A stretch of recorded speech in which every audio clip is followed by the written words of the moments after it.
So this leads now to the third and final doctrine, the doctrine of universal guilt. And in Romans 3 and verse 23, here is the universal guilt and universal condemnation. He says, for all have sinned.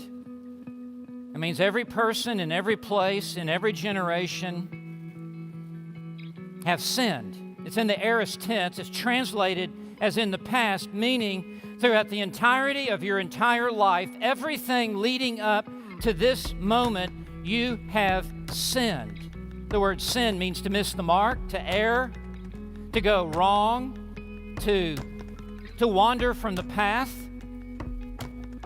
And all humanity has sinned. And then he says, and fall short, and he changes to the present tense.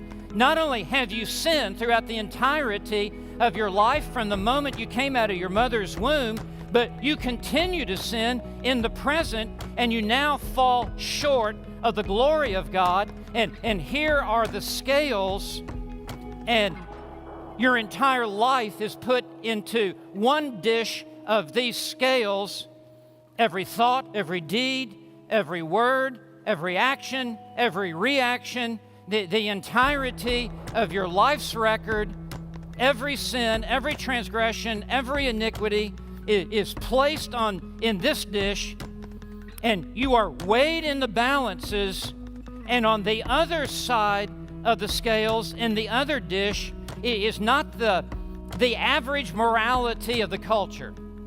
It's not the sum and the substance of where people are. On the other side of the scales is placed the glory of God.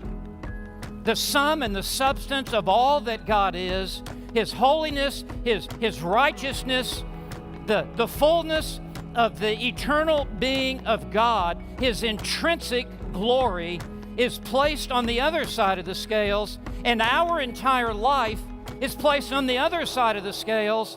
And as we are weighed, we have all fallen short of the glory of God. And this is universal guilt. And because of universal guilt, there is universal condemnation. And if you would turn back to Romans 1, verse 18, Romans 1, verse 18, this text that we could almost cite from memory.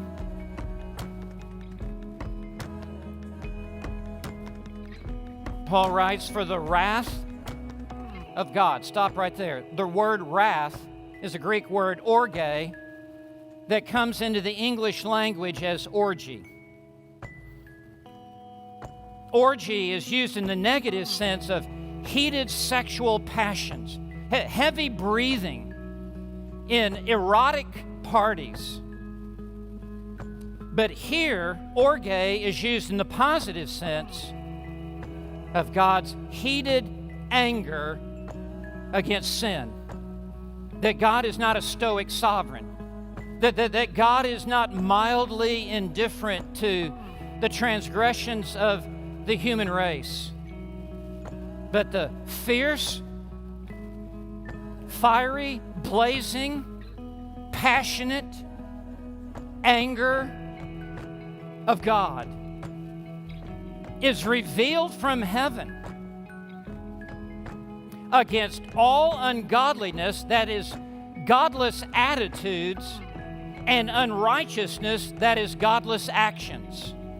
And Paul puts godliness, all ungodliness first, because that's the attitude, the heart attitude, and coming out of the heart attitude is the unrighteousness. For the fierce, passionate anger, heavy breathing of God is revealed from heaven against all ungodliness and unrighteousness of men who suppress the truth in unrighteousness. This is sinners in the hands of an angry God.